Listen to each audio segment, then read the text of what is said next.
नमस्कार, मैं विश्वास राय आपका स्वागत करता हूं टारगेट विद विश्वास राय चैनल में। आज हम भारतीय राज्य व्यवस्था, भारत के संविधान में सबसे महत्वपूर्ण चैप्टर भारत का राष्ट्रपति, प्रेसिडेंट ऑफ इंडिया हम पढ़ेंगे। और प्रेसिडेंट ऑफ इंडिया यानी भारत का राष्ट्रपति हम कम से कम 3 वीडियो में क्लियर करेंगे। तो आज हम आते हैं भारत के राष्ट्रपति पे, जो कि सबसे महत्वपूर्ण चैप्टर माना जाता है कंपटीशन के लिए, ऑल कंपटीशन के लिए। बच्चों, सबसे पहले हम भारत के राष्ट्रपति को पढ़ाने से पहले एक उक्ति देना पसंद करेंगे कि राष्ट्रपति एक दादा दादी की भांति होता है। तो राष्ट्रपति एक दादा दादी की भांति होता है, तो इसको समझने के लिए याद रखिएगा कि हमेशा हमें ये बात याद रखनी होगी कि हमारे घरों में दादा दादी की भूमिका इस वर्तमान काल में क्या है। तो जैसे आप कह सकते हैं कि भारत का राष्ट्रपति जिस प्रकार से संवैधानिक प्रमुख होता है, वास्तविक सत्ता प्रधानमंत्री के हाथ में होती है, वैसे ही हमारे यहां भी जो संवैधानिक सत्ता होती है वो दादा दादी के भांति होती है, वास्तविक सत्ता तो पिता निभाता है। ये मेरा प्रश्न नहीं था, ये आईएएस में 2011 पब्लिक एड में पूछा गया क्वेश्चन था कि राष्ट्रपति और राज्यपाल दादा दादी की भांति होते हैं, स्पष्ट कीजिए। तो आते हैं, इस क्वेश्चन को भी लेके चलेंगे अंत तक हम, और हम ये देखते जाएंगे हर टॉपिक में, हर एक स्पीच में कि किस प्रकार वो दादा दादी की भांति होता है। तो सबसे पहले तो भारत का राष्ट्रपति हम पढ़ते हैं, और भारत को राष्ट्रपति पढ़ने के लिए सबसे पहला अनुच्छेद बच्चों हमेशा याद रखिएगा और अनुच्छेदों को नोट करते रहिएगा। अनुच्छेद 52 जो कि तय करता है कि भारत का एक राष्ट्रपति होगा, भारत का एक राष्ट्रपति होगा, भारत का एक राष्ट्रपति होगा। और याद रखिएगा बच्चों बहुत ध्यान से कि अनुच्छेद 53 जो है, अनुच्छेद 53 कहता है, अनुच्छेद 53 से संघ की समस्त कार्यपालिका की शक्ति राष्ट्रपति में निहित होगी। अनुच्छेद 53 कहता है कि संघ की समस्त कार्यपालिका की शक्ति राष्ट्रपति में निहित होगी। समस्त कार्यपालिका की शक्ति राष्ट्रपति में निहित होगी, राष्ट्रपति में निहित होगी। याद रखिएगा बच्चों, क्वेश्चन पूछा गया है कि अनुच्छेद 53 में वर्णित है या संघ की समस्त कार्यपालिका की शक्ति राष्ट्रपति में निहित होगी, किस अनुच्छेद के तहत? तो याद रखिएगा अनुच्छेद 53। और अनुच्छेद 53 फर्स्ट, अनुच्छेद 53 का खंड 1 बच्चों याद रखिएगा, अनुच्छेद 53 का खंड 1 है कि यह शक्ति राष्ट्रपति स्वयं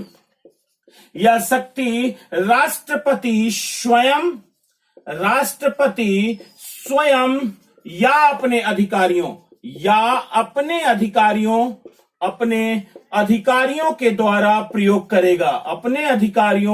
के द्वारा प्रयोग करेगा।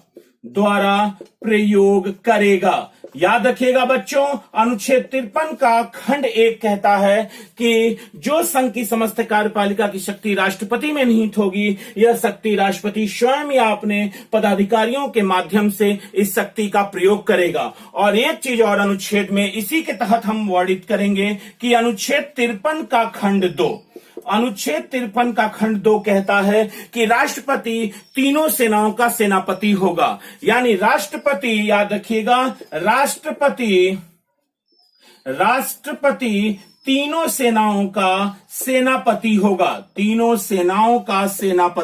राष्ट्रपति तीनों सेनाओं का सेनापति होगा, सुप्रीम कमांडर होगा। अनुच्छेद 53 का खंड 2 कहता है। तो इतनी बातें तो आप तुरंत नोट कर लीजिएगा, बहुत ही महत्वपूर्ण क्वेश्चन है। टारगेट विद विश्वास राय चैनल आप देख रहे हैं, और याद रखिएगा कि यहां पे वही चीजें बताई और सुनाई और पढ़ाई जाती हैं जो कि एग्जामिनेशन के लिए परफेक्ट होती हैं, टू द पॉइंट होती हैं।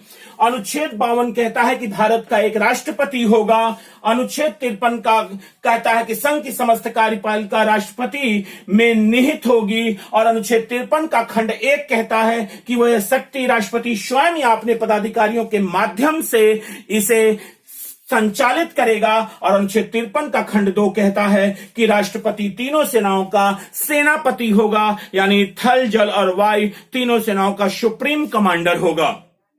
ये आपने भारत के राष्ट्रपति पर एक छोटी सी बहस आपने सुनी। अब हम टॉपिक पे आते हैं और एक एक टॉपिक को क्लियर करते हुए हम चलेंगे, जिसके तहत यदि हम देखें, अगर यहीं पे हम इस बात को क्लियर करें तो एक अनुच्छेद आता है बच्चों, अनुच्छेद 57, कि कोई व्यक्ति राष्ट्रपति पद पर पुनर्निर्वाचन योग्य होता है। कोई व्यक्ति राष्ट्रपति पद पर पुनर्निर्वाचन योग्य होता है। एक बात याद रखिएगा कि अनुच्छेद 57 जो आपका है, अनुच्छेद 57 जो है वो कहता है कि पुनर्निर्वाचन के योग्य होगा। राष्ट्रपति पद पर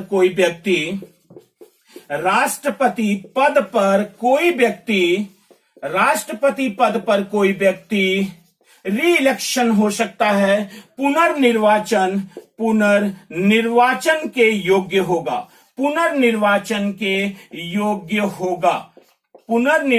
के योग्य होगा। यानी अनुच्छेद 57 कहता है कि राष्ट्रपति पद पर कोई व्यक्ति री-इलेक्टेड हो सकता है, पुनर्निर्वाचन के योग्य होगा।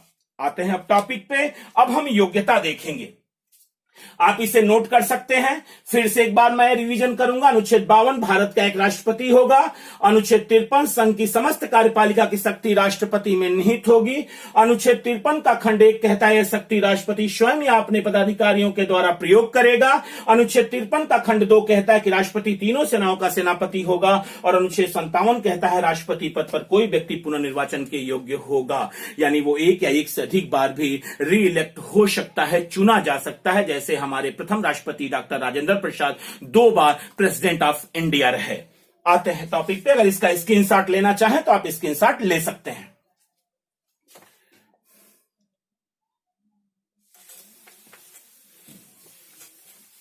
अब हम पढ़ने वाले हैं राष्ट्रपति की योग्यता। यानी बच्चों अब हमारे पास आएगा कि राष्ट्रपति की योग्यता क्या होती है। राष्ट्रपति की योग्यता जो संबंधी याद रखिएगा बच्चों, जो राष्ट्रपति की योग्यता संबंधी जो अनुच्छेद है कि राष्ट्रपति की योग्यता क्या होगी, वो अनुच्छेद 58 के अंतर्गत आता है। अनुच्छेद 58 के अंतर्गत राष्ट्रपति की योग्यता आती है।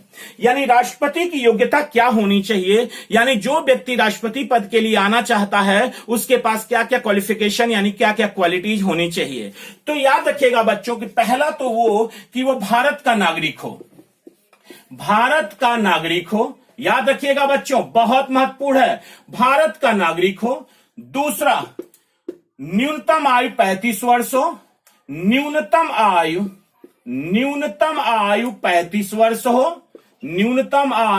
35 वर्ष हो। थर्ड, लोकसभा का सदस्य बनने की योग्यता रखता हो। लोकसभा का सदस्य बनने की योग्यता रखता हो। बनने की योग्यता रखता हो। जरूरी नहीं कि हो, वो लोकसभा का सदस्य बनने की योग्यता रखता हो। और चौथा है कि लाभ के पद पर ना हो।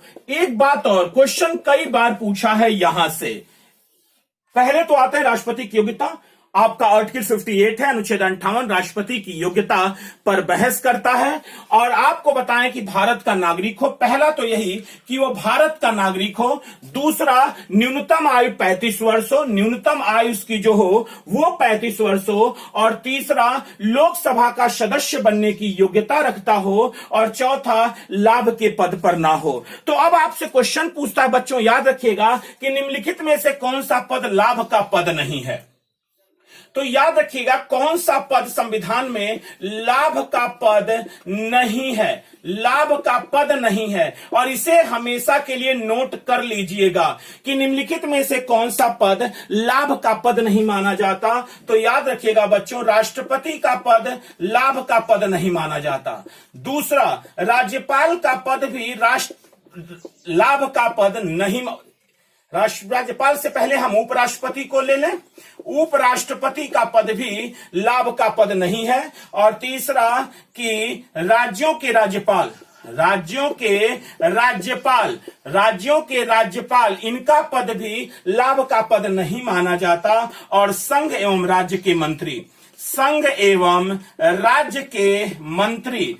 एवं राज्य के मंत्री इनका भी पद लाभ का पद नहीं माना जाता। तो याद रखिएगा बच्चों कि यदि आपसे क्वेश्चन पूछता है कि लाभ का पद नहीं है निम्नलिखित में से, तो राष्ट्रपति, उपराष्ट्रपति, राज्यों के राज्यपाल और संघ एवं राज्य के मंत्री ये लाभ के पद में नहीं आते हैं।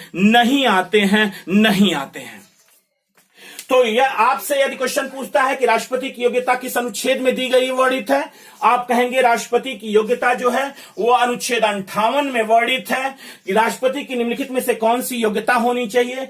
पहला, भारत का नागरिक हो, न्यूनतम आयु, कई बार पूछा हुआ है कि राष्ट्रपति की न्यूनतम आयु कितनी होनी चाहिए, 35 वर्ष हो, अधिकतम आयु की कोई सीमा नहीं है, लोकसभा का सदस्य बनने की योग्यता रखता हो और वो लाभ के पद पर ना हो। तो कौन कौन सा पद लाभ का पद नहीं है? तो राष्ट्रपति के पद को हम लाभ का पद नहीं कहते हैं, उपराष्ट्रपति का पद लाभ का पद नहीं है, राज्यों के राज्यपाल का पद लाभ का पद नहीं है, और संघ एवं राज्य में जो मंत्री होते हैं वो भी लाभ के पद के अंतर्गत नहीं आते। आप इसका स्क्रीनशॉट ले सकते हैं, इन्हें नोट करिए, बहुत ही महत्वपूर्ण। और ये वाला जो आप टॉपिक देख रहे हैं कि निम्नलिखित में से कौन सा पद लाभ का पद नहीं है, ये तो बहुत बहुत बहुत महत्वपूर्ण। अब हम बात करने वाले हैं कि राष्ट्रपति जो, एक बात और याद रखिएगा बच्चों, आपने राष्ट्रपति की योग्यता देखी, तो राष्ट्रपति के अपने कार्यकाल की अवधि में कोई अन्य पद ग्रहण नहीं कर सकता। एक बात याद रखिएगा कि अनुच्छेद 59 कहता है, आर्टिकल 59 कहता है, यहां बोर्ड पे रहिएगा आप लोग, अनुच्छेद 59 संविधान का अनुच्छेद 59, अनुच्छेद 59 कहता है कि राष्ट्रपति अपने कार्यकाल में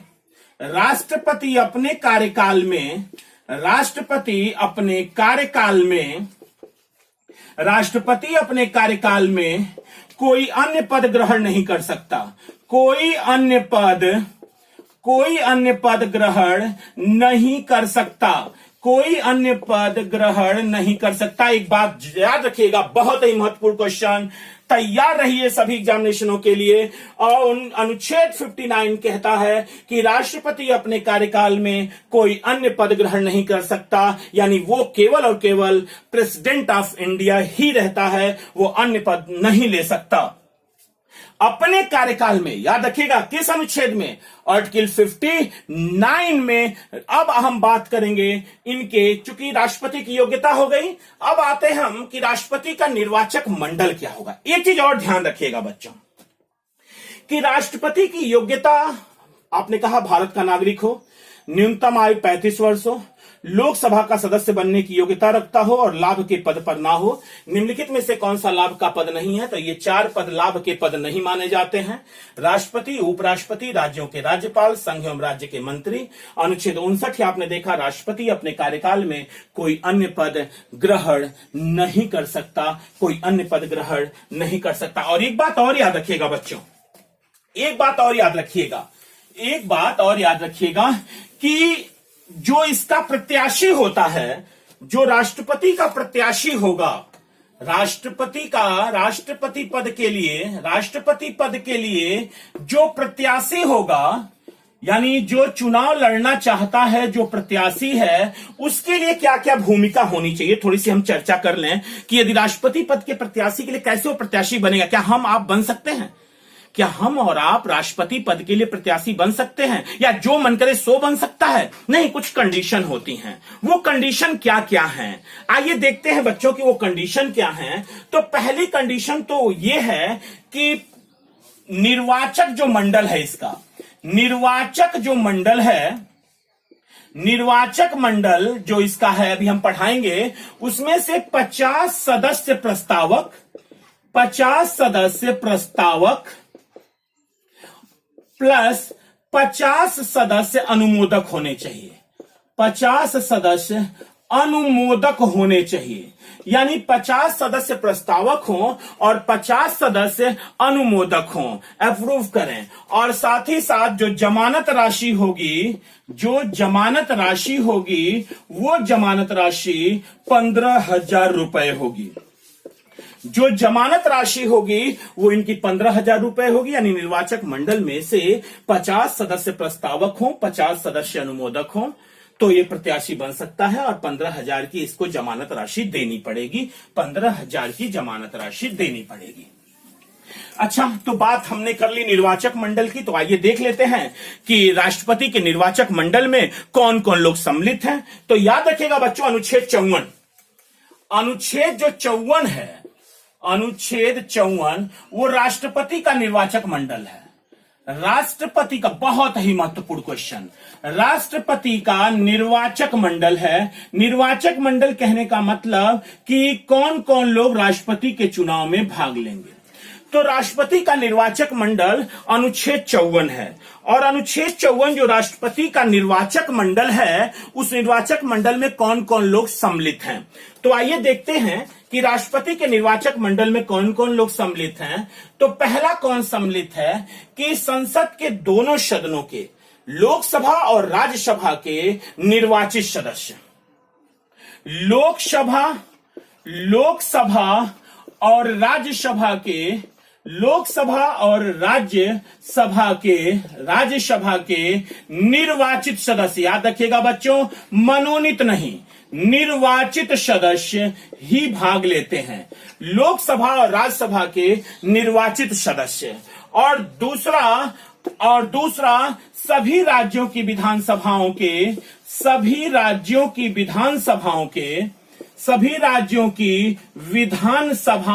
निर्वाचित सदस्य, सभी राज्यों की विधानसभाओं के निर्वाचित सदस्य, सभी राज्यों की विधानसभाओं के निर्वाचित सदस्य। और तीसरा दिल्ली एवं पुडुचेरी संघ राज्य क्षेत्र के, दिल्ली एवं पुडुचेरी संघ राज्य क्षेत्र, दिल्ली एवं पुडुचेरी संघ राज्य क्षेत्र के विधानसभा के निर्वाचित सदस्य, विधानसभा के निर्वाचित सदस्य इसमें भाग लेते हैं। याद रखिएगा बच्चों, लोकसभा और राज्यसभा के निर्वाचित सदस्य भाग लेते हैं, सभी राज्यों की विधानसभाओं के निर्वाचित सदस्य भाग लेते हैं, और दिल्ली और पुडुचेरी संघ राज्य क्षेत्र की विधानसभा के निर्वाचित सदस्य भाग लेते हैं। वर्तमान में 28 राज्य, 8 संघ राज्य क्षेत्र हैं, और 8 संघ राज्य क्षेत्रों में दिल्ली और पुडुचेरी के पास वर्तमान में केवल विधानसभा है। और याद रखिएगा बच्चों, ये दिल्ली एवं पुडुचेरी जो आप बात कर रहे हैं कि संघ राज्य क्षेत्र की विधानसभा के निर्वाचित सदस्य भी राष्ट्रपति के निर्वाचक मंडल में आते हैं, ये जो आए वो 17वां संविधान संशोधन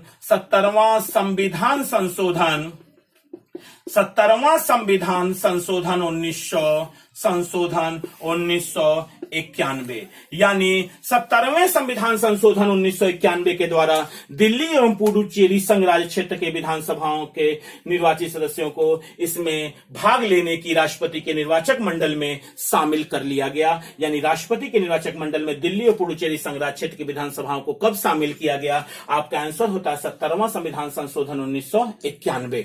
एक बात और कि अनुच्छेद 54 राष्ट्रपति का निर्वाचक मंडल है, लोकसभा और राज्यसभा यानी संसद के निर्वाचित सदस्य भाग लेते हैं, सभी राज्य विधानसभाओं के निर्वाचित सदस्य, और दिल्ली और पुडुचेरी संघ राज्य क्षेत्र की विधानसभाओं के निर्वाचित सदस्य। याद रखिएगा, निर्वाचित सदस्य, निर्वाचित यानी केवल निर्वाचित भाग लेते हैं, मनोनीत इनके निर्वाचक मंडल में शामिल नहीं होते हैं। यानी मनोनीत सदस्य इनके निर्वाचक मंडल में शामिल नहीं होते हैं, केवल निर्वाचित सदस्य ही भाग लेते हैं। अगले पे आते हैं, इसे आप स्क्रीनशॉट लेंगे और जरूर इसे नोट करेंगे आप। यकीन माने बहुत ही महत्वपूर्ण क्वेश्चन है, बहुत ही महत्वपूर्ण। और एक चीज और मैं यहीं पे आपको देते चलूं कि दिल्ली को संघ राज्य क्षेत्र दिल्ली को संघ राज्य क्षेत्र दिल्ली कब कहा जाने लगा? दिल्ली को एनसीआर यानी दिल्ली को अगर देखें राष्ट्रीय राजधानी क्षेत्र, राष्ट्रीय राजधानी क्षेत्र अगर आप देखें तो 69 अमेंडमेंट एक्ट संविधान संशोधन 69वां संविधान संशोधन 1991 के द्वारा ही इसे दिल्ली को राष्ट्रीय राजधानी क्षेत्र कहा गया, राष्ट्रीय राजधानी क्षेत्र कहा गया। आते हैं टॉपिक पे।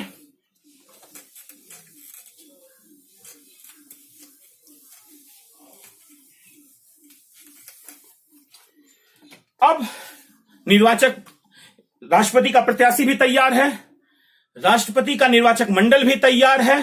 अब किस रीति के द्वारा राष्ट्रपति का हम चुनाव करेंगे? तो आइए हम देखते हैं राष्ट्रपति के निर्वाचन की रीति। राष्ट्रपति के निर्वाचन की रीति, राष्ट्रपति के निर्वाचन की रीति यानी किस तरीके से निर्वाचन की, राष्ट्रपति के निर्वाचन की रीति कैसी होगी, हम इस पे बहस करेंगे। और राष्ट्रपति के निर्वाचन की जो रीति है बच्चों, वो अनुच्छेद 55 में आता है। अनुच्छेद तो हमेशा याद रखिएगा, जो अनुच्छेद 55 है, 55 है, वो राष्ट्रपति के निर्वाचन की रीति तय करता है कि राष्ट्रपति के निर्वाचन की रीति क्या होगी। तो याद रखिएगा। आते हैं टॉपिक पे कि किस तरीके से राष्ट्रपति के निर्वाचन की रीति तय की जाएगी। तो जो क्वेश्चन टू द पॉइंट, तैयार रहें आप। पहला, अप्रत्यक्ष यानी राष्ट्रपति का जो चुनाव होता है वो अप्रत्यक्ष होता है। कई बार क्वेश्चन पूछा है, कितनी बार पूछा गया बता नहीं सकते, बहुत ही महत्वपूर्ण कि राष्ट्रपति का निर्वाचन होता है 4 विकल्प अप्रत्यक्ष। दूसरा, आनुपातिक प्रतिनिधित्व प्रणाली, आनुपातिक प्रतिनिधित्व प्रणाली। और तीसरा है एकल संक्रमणीय मत, एकल संक्रमणीय मत। तो बच्चों याद रखिएगा कि राष्ट्रपति के निर्वाचन की रीत अप्रत्यक्ष, आनुपातिक प्रतिनिधित्व प्रणाली और एकल संक्रमणीय मत के द्वारा होता है। आइए एक एक को समझते हैं। अप्रत्यक्ष यानी जनता सीधा नहीं चुनती, आप राष्ट्रपति के लिए वोट नहीं डालते हैं। तो जिन्हें जनता सीधा नहीं चुनती उन्हें अप्रत्यक्ष कहते हैं, क्योंकि अभी आपने देखा कि इसके निर्वाचक मंडल में लोकसभा, राज्यसभा तथा सभी राज्यों की विधानसभाओं के निर्वाचित सदस्य ही भाग लेते हैं और दिल्ली और पुडुचेरी जैसे संघ राज्य क्षेत्रों की विधानसभाओं के निर्वाचित सदस्य, जनता भाग नहीं लेती सीधा, अतः यह अप्रत्यक्ष है। और इसे अगर देखें एकल संक्रमणीय मत को बच्चों, तो पॉइंट अनुसार हमें वोट देने होते हैं। अगर 2 ए और बी और सी अगर 3 प्रत्याशी हैं तो हमें इन पे काउंट करना होता है, यानी हमें सभी को मत देना होता है प्राथमिकता के आधार पर। तो इनका केवल इतना ही मतलब है। बात जो सबसे महत्वपूर्ण है वो है आनुपातिक प्रतिनिधित्व, वो आनुपातिक प्रतिनिधित्व प्रणाली। यहां पर बच्चों याद रखिएगा हम मत मूल्य निकालते हैं, यहां पर मत मूल्य निकाला जाता है। मत मूल्य के आधार पर ही हम विजेता घोषित करते हैं। क्योंकि सभी राज्यों के पास बराबर की सीटें नहीं हैं, तो अनुपात के अनुसार, प्रतिनिधित्व प्रणाली के अनुसार ही हम सबको बराबर हक देना चाहते हैं और इसीलिए कास्टिंग वोट निकाला जाता है। तो इसमें याद रखिएगा कई बार क्वेश्चन पूछ चुका केवल फार्मूला से कि विधानसभा के एक सदस्य का मत मूल्य कितना होता है और संसद के एक सदस्य का मत मूल्य कितना होता है। तो आइए सबसे पहले देखते हैं विधानसभा के एक सदस्य का मत मूल्य कितना होता है। तो याद रखिएगा बच्चों, जो विधानसभा, इसे आप बहुत एकदम याद कर लेंगे आज ही। विधानसभा के एक सदस्य का मत मूल्य, विधानसभा के एक सदस्य का मत मूल्य, विधानसभा के एक सदस्य का जो मत मूल्य होता है बच्चों याद रखिएगा, उस राज्य की कुल जनसंख्या उस राज्य की कुल जनसंख्या बटे उस विधानसभा में निर्वाचित सदस्यों की संख्या, उस विधानसभा में निर्वाचित सदस्यों की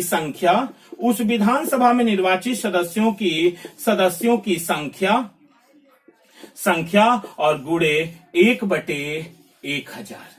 ये जो फार्मूला आप देख रहे हैं बच्चों, ये विधानसभा के एक सदस्य का मत मूल्य होता है, और विधानसभा के एक सदस्य का मत मूल्य होता है उस राज्य की कुल जनसंख्या बटे उस विधानसभा में निर्वाचित सदस्यों की संख्या गुणे 1/1000। याद रखिएगा, क्वेश्चन पूछता है, तैयार रहिएगा इसके लिए। और संसद के एक सदस्य का मत मूल्य, संसद के एक सदस्य का मत मूल्य यदि आप निकालते हैं तो इसका क्या फार्मूला होगा बच्चों?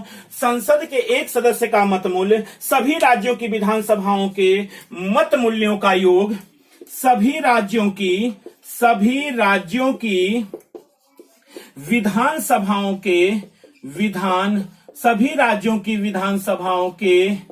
विधानसभाओं के मत मूल्य का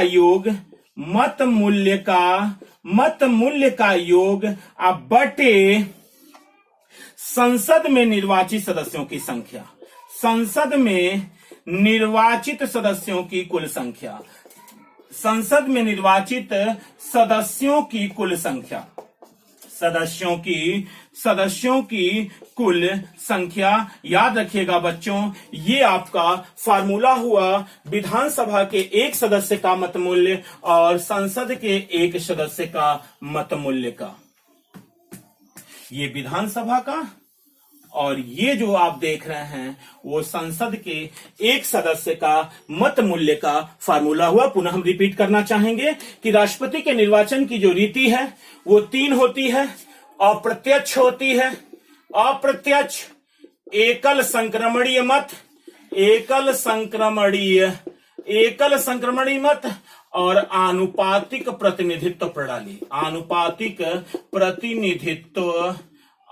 प्रतिनिधित्व प्रणाली। यानी ये 3 जो होते हैं राष्ट्रपति के निर्वाचन की रीति होती है।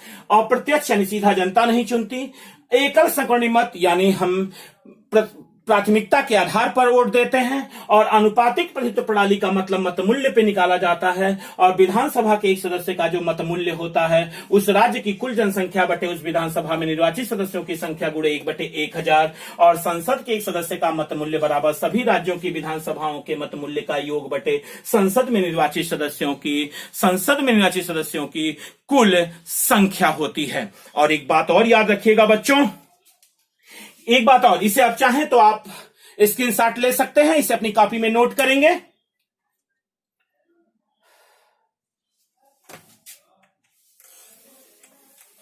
एक चीज और याद रखिएगा बच्चों कि यदि किसी प्रत्याशी को जब जीतना होता है तो कुल वैध मत का 50% वोट से 1 वोट अधिक होना चाहिए। इसी पूरे टर्म को हम न्यूनतम कोटा कहते हैं। न्यूनतम कोटा, अगर न्यूनतम कोटा कोई प्रत्याशी पूरा नहीं करता है तो दूसरे मत की गणना चालू हो जाती है। यानी जब तक कि कोई भी प्रत्याशी कुल वैध मत के 50% से 1 वोट अधिक नहीं पाएगा तो न्यूनतम कोटा पूरा नहीं होगा और ये मतगणना आगे चलती रहेगी। तो आप याद रखिएगा, यदि आपसे क्वेश्चन एक बार पूछा गया क्वेश्चन कंपटीशन में कि न्यूनतम कोटा क्या है, न्यूनतम कोटा का फार्मूला, तो आप कहते हैं कुल वैध मत बटे 2 + 1।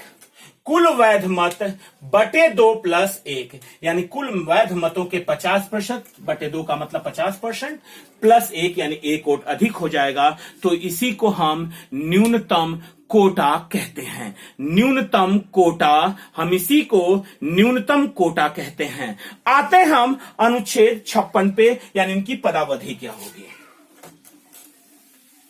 पदावधि, राष्ट्रपति की पदावधि अनुच्छेद 56। याद रखिएगा बच्चों, राष्ट्रपति की पदावधि अनुच्छेद 56।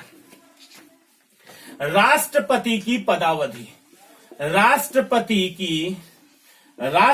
की पदावधि जो है, राष्ट्रपति की पदावधि, ये पदावधि यानी टेन्योर सिस्टम यानी कार्यकाल, ये होता है अनुच्छेद 56 के अंतर्गत। एक बात और स्पष्ट करना चाहेंगे बच्चों, एक बात अपनी कॉपी में नोट कर लीजिएगा। जो टेन्योर सिस्टम है, टेन्योर सिस्टम है जिसको आप कार्यकाल प्रणाली कहते हैं, कार्यकाल प्रणाली आप इसका नाम देते हैं, पदावधि नाम देते हैं, ये लॉर्ड कर्जन की देन है, ये लॉर्ड कर्जन की देन है। हम जब आपको मॉडर्न हिस्ट्री पढ़ाएंगे तो आपको वायसराय में एक वायसराय आएगा लॉर्ड कर्जन, और इसी ने टेन्योर सिस्टम दिया हुआ है यानी कार्यकाल प्रणाली दी हुई है। यदि आपसे सीधा क्वेश्चन पूछता है कार्यकाल प्रणाली किसकी देन है, तो आप सीधा आंसर देते हैं कि ये लॉर्ड कर्जन की देन है, पदावधि लॉर्ड कर्जन की देन है। तो हम बात कर रहे हैं राष्ट्रपति की पदावधि की।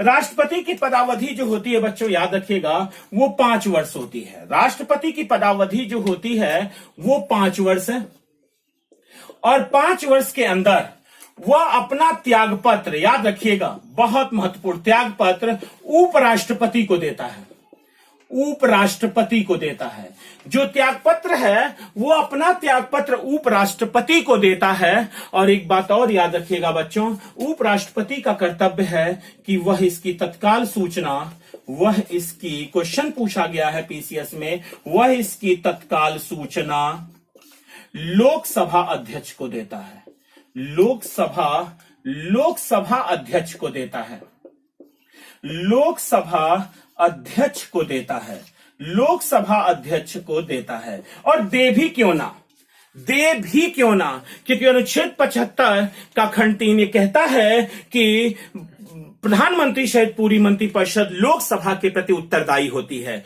तो कंफर्म है कि लोकसभा के प्रति उसका प्रधानमंत्री बैठा हुआ है, तो उपराष्ट्रपति का कर्तव्य है कि इसकी तत्काल सूचना लोकसभा अध्यक्ष को दे।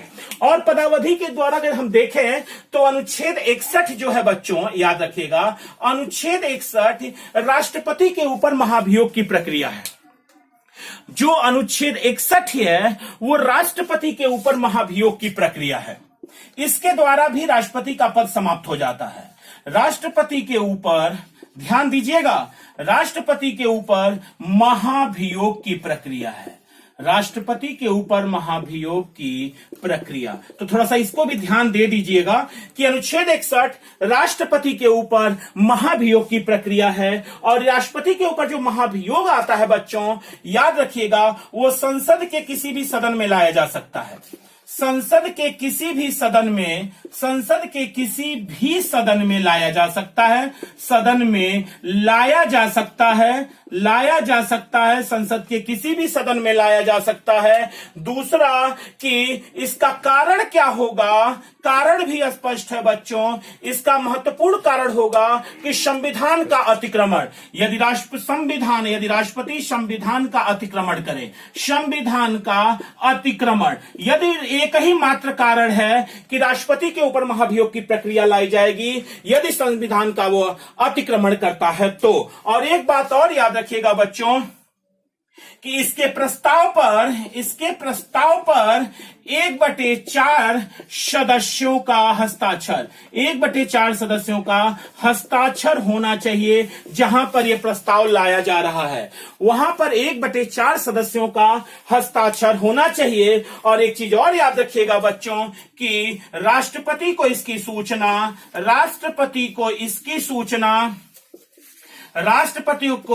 सूचना 14 दिन पूर्व दी जानी चाहिए, 14 दिन पूर्व दी जानी चाहिए, 14 दिन पूर्व दी जानी चाहिए। याद रखिएगा बच्चों। और एक चीज और याद रखिएगा कि जिस सदन में लाया जाए उस सदन 2/3 बहुमत से पारित करे, 2/3 बहुमत से पारित करे, 2/3 बहुमत से पारित करे। इतनी चीजें आप देख रहे हैं। और एक चीज और याद रखिएगा, क्वेश्चन पूछा गया है पीसीएस मेंस 2005 में, याद रखिएगा बच्चों, पीसीएस मेंस 2005 में क्वेश्चन पूछा गया यहां से कि यह संसद की अर्ध न्यायिक प्रक्रिया है। जो राष्ट्रपति के ऊपर महाभियोग की प्रक्रिया है वो संसद की संसद की अर्ध न्यायिक प्रक्रिया है, संसद की अर्ध न्यायिक प्रक्रिया है, तो इसे ना भूलिएगा। ये अनुच्छेद 61 रहा। तो एक बार पुनः हम अनुच्छेद 61 पे आएंगे बच्चों। अनुच्छेद 61 राष्ट्रपति के ऊपर महाभियोग की प्रक्रिया है। ये किस सदन में लाया जा सकता है? तो संसद के किसी भी सदन में लाया जा सकता है। इसका कहने का मतलब यह है कि चाहे आप लोकसभा में लेके आए इसको, चाहे आप राज्यसभा में लेके आए, कोई फर्क नहीं पड़ता। यानी संसद के किसी भी सदन में लाया जा सकता है। इसका कारण क्या होगा? तो कारण होगा संविधान का अतिक्रमण। यदि राष्ट्रपति ने संविधान का अतिक्रमण किया है तो उसके ऊपर महाभियोग की प्रक्रिया लाई जा सकती है। इसके प्रस्ताव पर जिस सदन में लाया जाएगा उसके 1/4 सदस्यों द्वारा हस्ताक्षरित होना चाहिए। और साथ ही साथ याद रखिएगा बच्चों, राष्ट्रपति को इसकी सूचना 14 दिन पूर्व दी जानी चाहिए।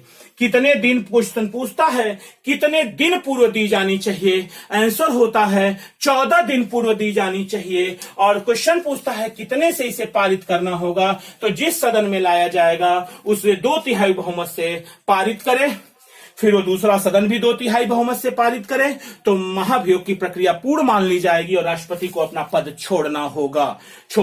और एक बार क्वेश्चन पूछा, बहुत ही महत्वपूर्ण क्वेश्चन पूछा कि राष्ट्रपति के ऊपर महाभियोग की प्रक्रिया है 4 विकल्प, न्यायिक प्रक्रिया है, अर्ध न्यायिक प्रक्रिया है, विधिक प्रक्रिया है। तो अगर ऐसे आपसे क्वेश्चन पूछ दिया कि न्यायिक प्रक्रिया है, दूसरा विकल्प अर्ध न्यायिक प्रक्रिया है, अर्ध न्यायिक प्रक्रिया, तीसरा विकल्प विधिक प्रक्रिया है या विधायी प्रक्रिया है, विधायी प्रक्रिया, और चौथा विकल्प नन ऑफ दीज, इनमें से कोई नहीं। तो आपका आंसर होगा कि राष्ट्रपति के ऊपर महाभियोग की जो प्रक्रिया है वो अर्ध न्यायिक प्रक्रिया है, अर्ध न्यायिक प्रक्रिया है। तो बच्चों आपने क्लियर कर लिया कि अनुच्छेद 61 राष्ट्रपति के ऊपर महाभियोग की प्रक्रिया कैसे चलाई जाती है, क्यों चलाई जाती है, कितने लोग प्रस्ताव लाते हैं, कितने दिन पूर्व इसकी सूचना दी जानी चाहिए, कौन सी प्रक्रिया के अंतर्गत आएगा और कितना बहुमत हो तो राष्ट्रपति को अपना पद छोड़ना पड़ेगा। आते हैं टॉपिक पे आते हैं। अब हम बात करने वाले हैं एक बात, राष्ट्रपति द्वारा शपथ या प्रतिज्ञान की। अब राष्ट्रपति द्वारा शपथ या प्रतिज्ञान, राष्ट्रपति द्वारा शपथ, राष्ट्रपति द्वारा शपथ या प्रतिज्ञान, राष्ट्रपति द्वारा शपथ, शपथ या प्रतिज्ञान, राष्ट्रपति द्वारा शपथ या प्रतिज्ञान। ये राष्ट्रपति द्वारा शपथ या प्रतिज्ञान अनुच्छेद 60 है बच्चों। एक बात याद रखिएगा, अनुच्छेद 60 है, राष्ट्रपति द्वारा शपथ या प्रतिज्ञान अनुच्छेद 60 है। और एक चीज और आपको बता दें बच्चों कि आपने 12 अनुसूची, हमारा अगर वीडियो ना देखे हो तो प्लेलिस्ट में जाकर वीडियो देख सकते हैं अनुसूची का, जिसमें आपने देखा था कि तीसरी अनुसूची जो कि शपथ या प्रतिज्ञान के रूप में है विभिन्न पदाधिकारियों के। तो याद रखिएगा बच्चों कि राष्ट्रपति का जो शपथ है वो अनुसूची 3 के अंतर्गत नहीं आता। ये शपथ अनुसूची 3 में नहीं आता। क्वेश्चन पूछता है कि निम्नलिखित में से किसके शपथ या प्रतिज्ञान का प्रारूप अनुसूची 3 में नहीं आता? तो आपका आंसर होगा प्रारूप अनुसूची 3 में नहीं आता राष्ट्रपति का। ये कहां आता है? ये अनुच्छेद 60 में आता है। तो तैयार रहिएगा बच्चों कि अनुच्छेद 60 में ही राष्ट्रपति के शपथ या प्रतिज्ञान का प्रारूप है जो कि अनुसूची 3 में वर्णित नहीं है। तो एक बात और याद करिएगा कि वो किस किस बात की शपथ लेता है। बहुत ही महत्वपूर्ण टॉपिक, बहुत ही महत्वपूर्ण टॉपिक। वो 3 चीजों की शपथ लेता है बच्चों। शपथ, फर्स्ट, पहली शपथ कि श्रद्धा पूर्वक राष्ट्रपति के पदीय कर्तव्यों का पालन करूंगा। श्रद्धापूर्वक राष्ट्रपति के पदीय कर्तव्यों का पालन करूंगा। याद रखिएगा, क्वेश्चन पूछता है, हल्के में ना लीजिएगा। दूसरे पे आइएगा, संविधान और विधि का परिरक्षण, संरक्षण और प्रतिरक्षण करूंगा। संविधान और विधि का, याद रखिएगा बच्चों, संविधान और विधि का,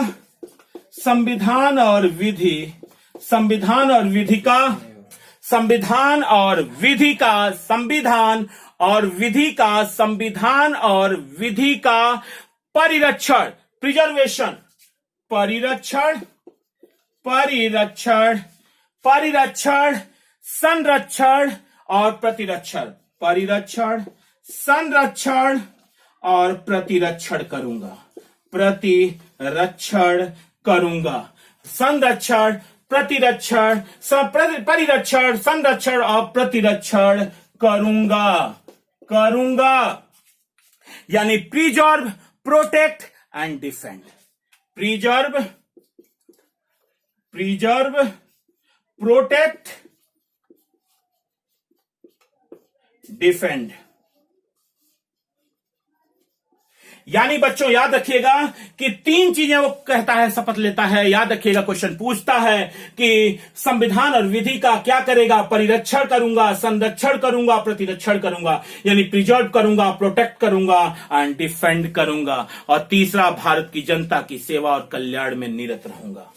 भारत की जनता, भारत की जनता की सेवा में और कल्याण में, भारत की जनता, भारत की जनता की सेवा और कल्याण में, सेवा और कल्याण में निरत रहूंगा, कल्याण में निरत रहूंगा, निरत रहूंगा, कल्याण में निरत रहूंगा। यानी वो कह रहा है कि भारत की जनता की सेवा और कल्याण में निरत रहूंगा। याद रखिएगा, अनुच्छेद 60, राष्ट्रपति द्वारा शपथ या प्रतिज्ञान। और एक चीज और जो मैंने कहा इंपॉर्टेंट है, इसका जो शपथ है वो अनुसूची 3 में नहीं आता। वो कहां आता है? अनुच्छेद 60 में आता है। वो शपथ लेता है किस किस बात की? पहला, श्रद्धा पूर्वक राष्ट्रपति के पदीय कर्तव्यों का पालन करूंगा। दूसरा, संविधान और विधि का परिरक्षण, संरक्षण और प्रतिरक्षण करूंगा, प्रतिरक्षण करूंगा। यानी तीन चीजों की, प्रिजर्व, प्रोटेक्ट, डिफेंड। और तीसरा, भारत की जनता की सेवा और कल्याण में निरत रहूंगा। और एक चीज और जो महत्वपूर्ण है, इसको शपथ कौन दिलाता है? तो आप कहते हैं उच्चतम न्यायालय का, उच्चतम न्यायालय, उच्चतम न्यायालय का मुख्य न्यायाधीश, मुख्य न्यायाधीश, उच्चतम न्यायालय का मुख्य न्यायाधीश इसको राष्ट्रपति को शपथ दिलाता है। और यदि वो अब्सेंट है तो उच्चतम न्यायालय यानी सुप्रीम कोर्ट का जो वरिष्ठतम न्यायाधीश होगा वो इसकी शपथ दिलाएगा, वो इसकी शपथ दिलाएगा। और एक चीज और, अनुच्छेद 59 का एक खंड 3 है बच्चों, बहुत छोटा है, इसको आप यहीं देख लें कि अनुच्छेद 59 का जो खंड 3 है, अनुच्छेद 59 का खंड 3 जो है वेतन और भत्ते का प्रावधान करता है। राष्ट्रपति के वेतन और भत्ते का प्रावधान करता है।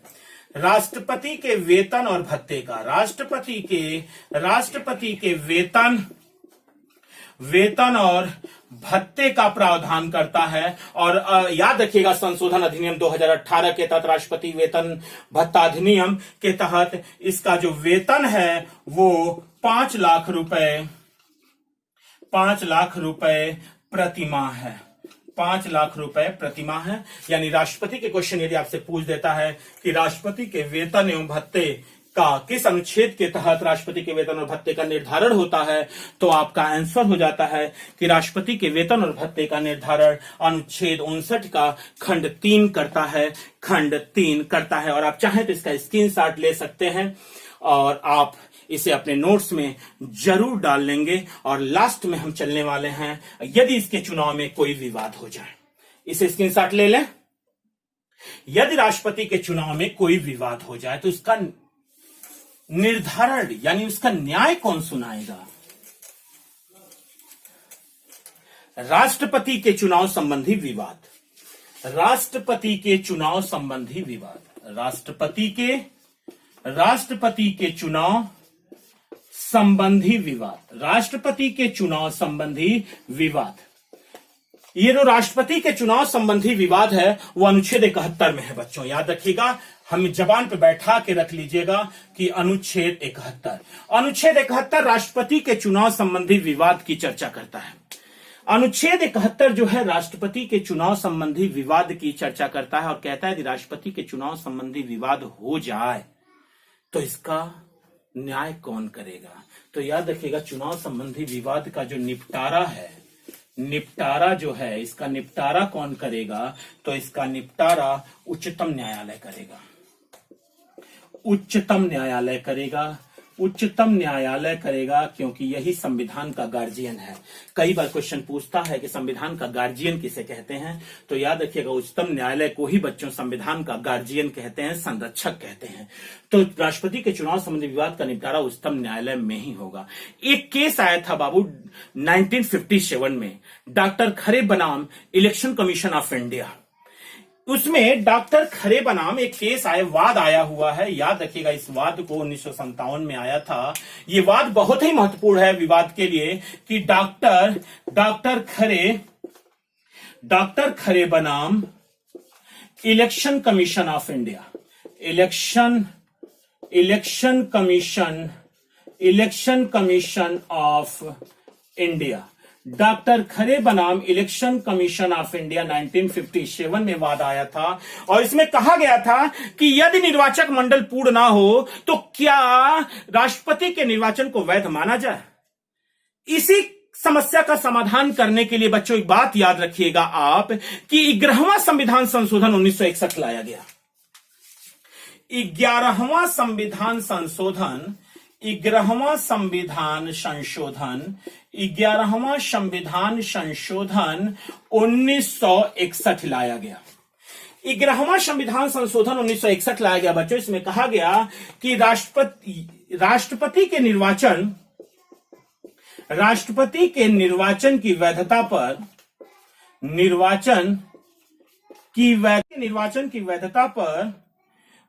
पर कोई प्रश्न चिन्ह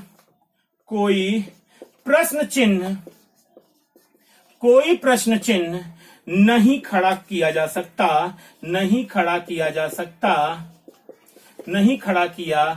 सकता यदि मामला निर्वाचक मंडल के अपूर्णता से है। निर्वाचक मंडल की अपूर्णता से है। निर्वाचक मंडल की अपूर्णता से है।